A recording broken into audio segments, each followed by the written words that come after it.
welcome to Bookwood.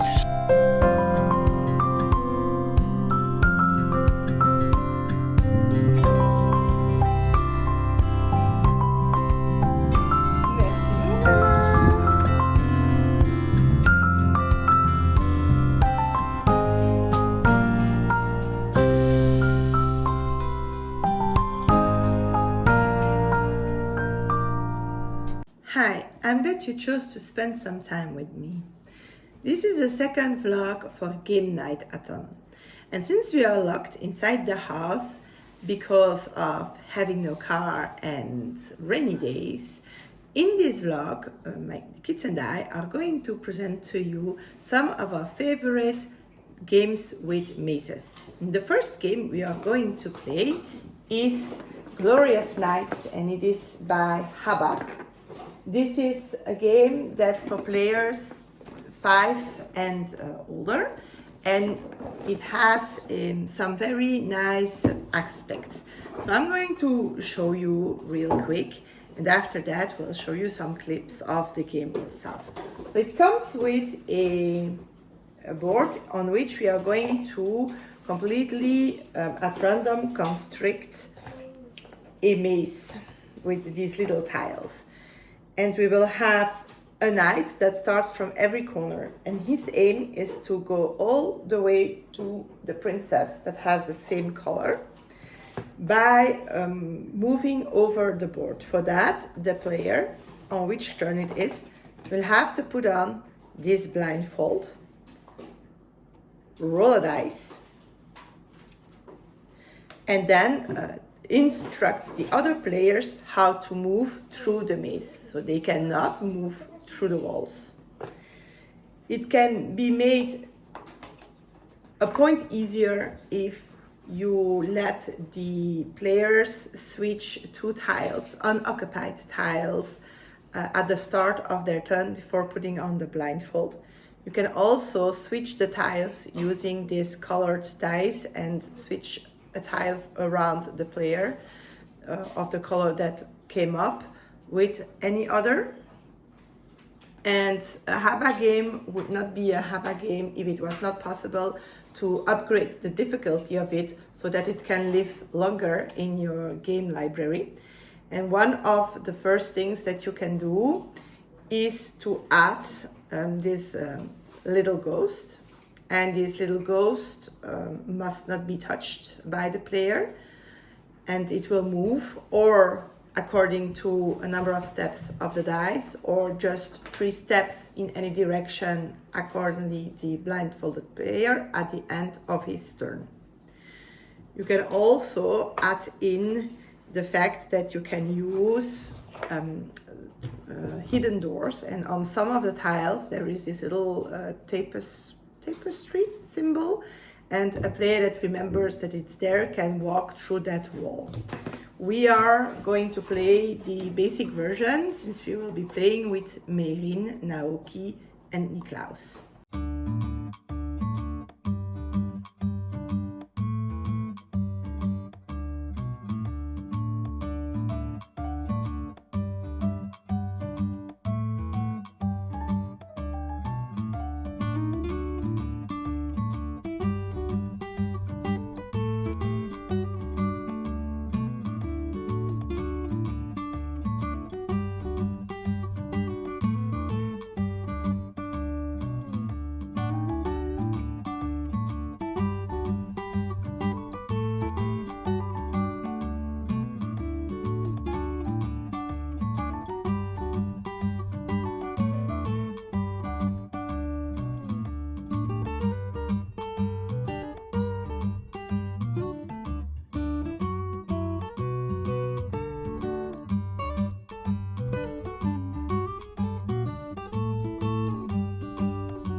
We got lucky and we had a nice afternoon, so we could go out in the forest to film the book reviews for you. And this is the first book I read in the second part of the readathon. And it is a book that is not translated to English. It is called Journal d'un marque-page, or Diary of a Page Mark. And it is written by Thierry Fresne. I have chosen this book for my hourglass prompt, because this prompt symbolizes the passing of time, and in this diary we have 18 months that go by, and each entry has a title of a date. So this symbolizes the passing of time. It is 15 months, and in this book we are following a page mark from the day that he has been bought by Fleur. And they live in Paris, so she takes him with the book she bought back to their apartment until 15 months later. And since there is few chances that you will read this book in English, I will tell you that it is at the point where the page mark is swept away by the wind in some circumstances, and with that drowns in the water and thus dies. So we have his whole lifespan from being bought up to dying, being destroyed by the elements. And during this time we have a text that is poetic in his writing. It has like the longest words in the French dictionary, but the plot in itself is not great. It is talking about classical books and his thoughts on them, his thoughts on being and living as a bookmark, and then some of the thoughts about the events that he goes through with Fleur, like being in a book that gets how do you say that? Handed over to another person to read. Borrowed, yeah.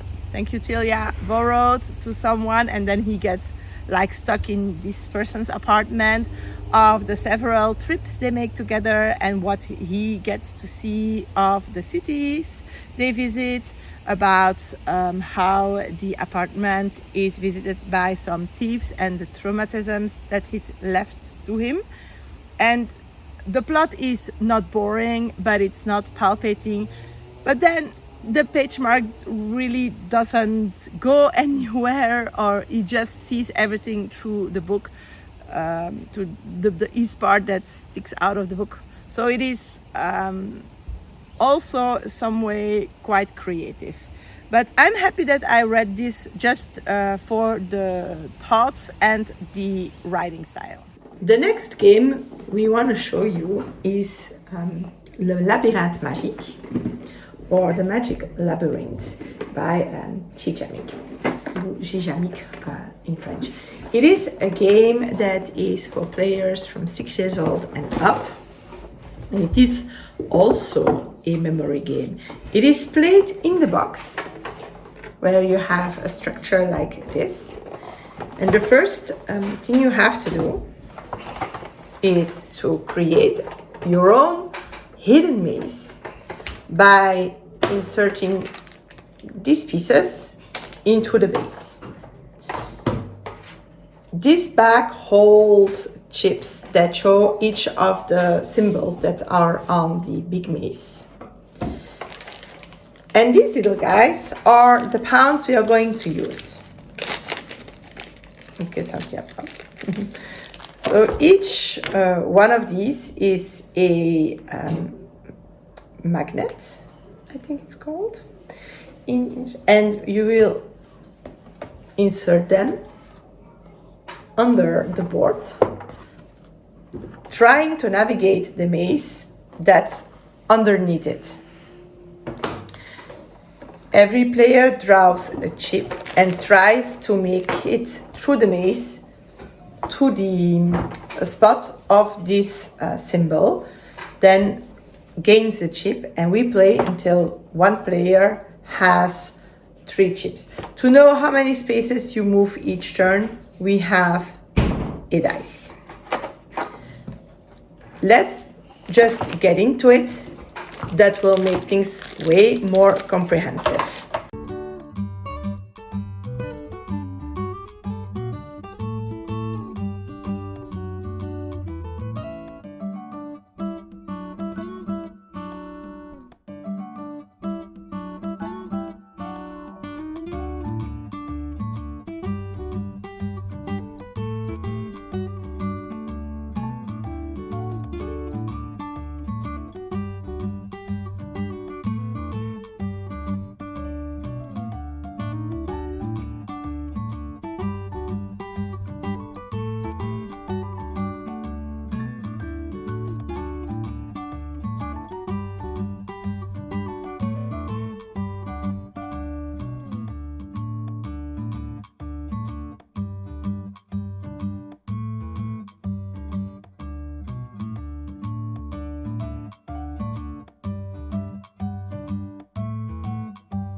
The second book I read is La librairie des chats noirs, or the library of the black cats. I would call it Black Cat Library, by Piergiorgio Pulixi. This is a translation from an Italian book, and I have not found on Goodreads a translation to English. So if you speak Italian, you can. If you speak French, you can, and otherwise I am very sorry.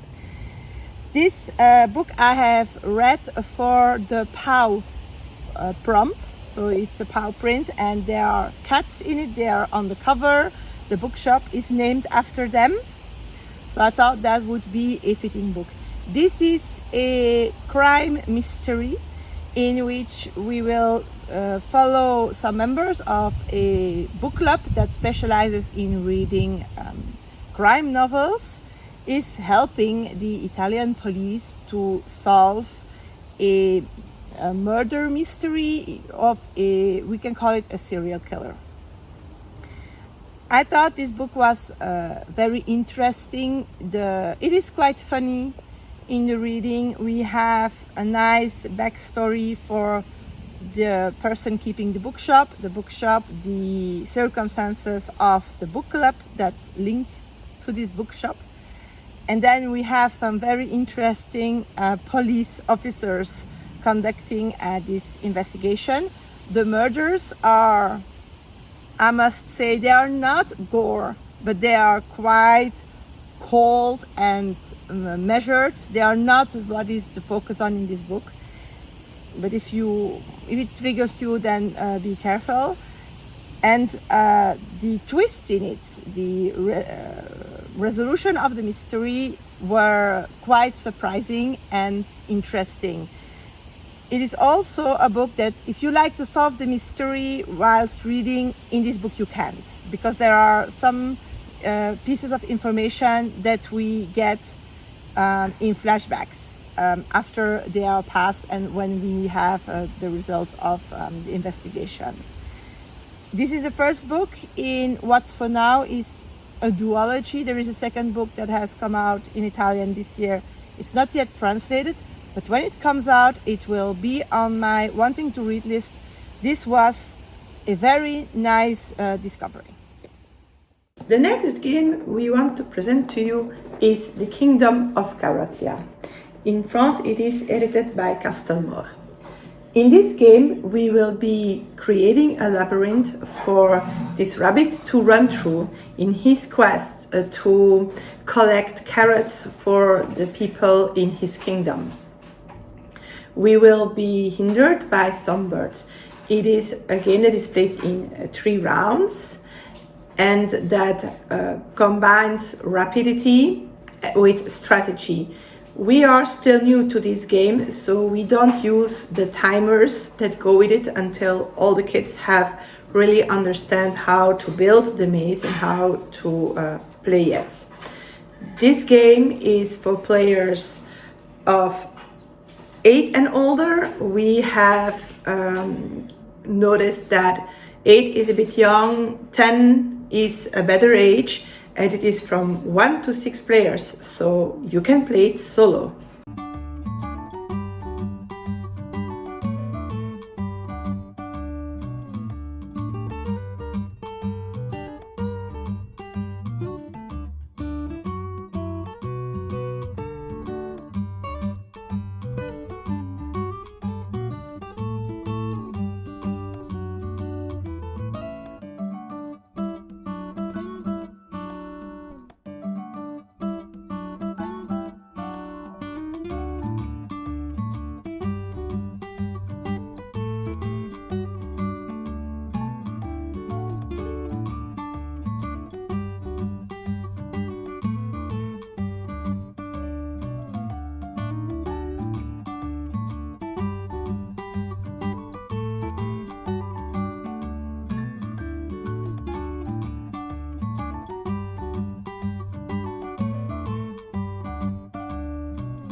the last book I have read for the game night Athon, and that is for the wave symbol that I mistook, and you can go check that out in my reading journal preparation for this readathon, for a wind.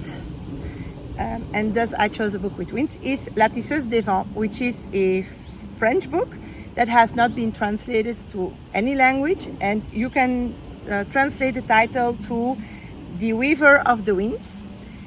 And it is a young adult standalone fantasy novel. I enjoyed this book very much. It is quite original in his magic system, and the plot had some nice twists to it. So we are following a girl that is called, and I have already forgotten, Eloé. Eloé. It is a special name. It's nice. And she has a particular type of magic. She's a wind weaver, and she grows up being taught how to catch magic out of the winds, and this translates to crystals that then are used as a power source in this kingdom. After some time of apprenticeship, they are invited to the royal palace. It is like a palace, a citadel, and a fort all in one, all built, or the one is joined next to the other, in which she will complete her training. She will go there against her will, basically, and she will promise her best friend, and she's 16 and her best friend is 12, that she will find a healer for him, because the country is plagued by a very strange illness that only touches the people who are not born with this magic, and it is little to them, and nothing of the classical medicine can help them. She will find this healer because he comes to ask her for a favor, and he turns out to be the prince of the kingdom. They will together, first of all, make sure that they can go heal this friend, discover that this problem of this illness is way bigger than they thought, and they will try to convince the king to do something about it. And the prince doesn't have a lot of options, since he has a pact with Eloé, because he wants all his ties with his family and his life being cut, and she's the only one that can do that. They will end up in a very big adventure. I will not tell you how it ends, but it is quite surprising. And yes, I have read this quite quickly, and I have so much enjoyed it that I have even convinced with my enthusiasm Tilia to read this also, and she in a few hours already read a nice part as well. So yeah, I am very happy that I participated in the Game Night Athon. I am very happy with the books I've read for it. I think I had a great reading month on that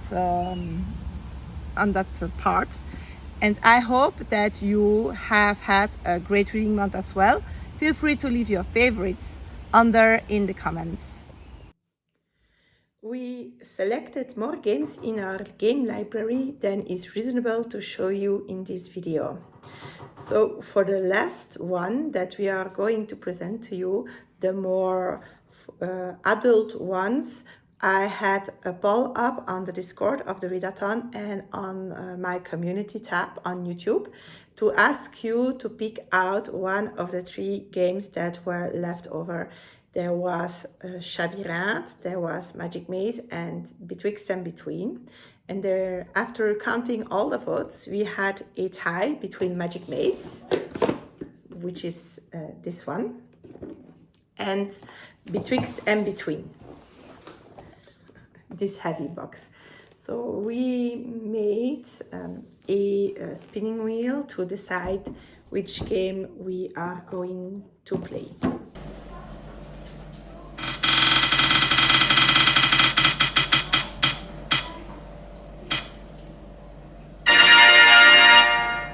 The last game that we will be showing you in this video is this one. It's Betwixt and Between. It is a family plus level game, which means that it is a game that can be played with players who have the experience of playing games. It's not the game that you should try if you never played any modern board game before.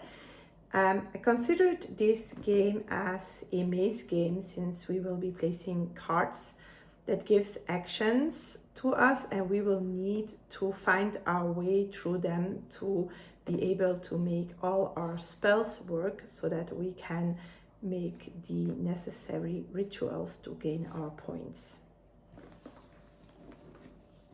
What I love particularly about this game is the very beautiful artwork.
See you soon!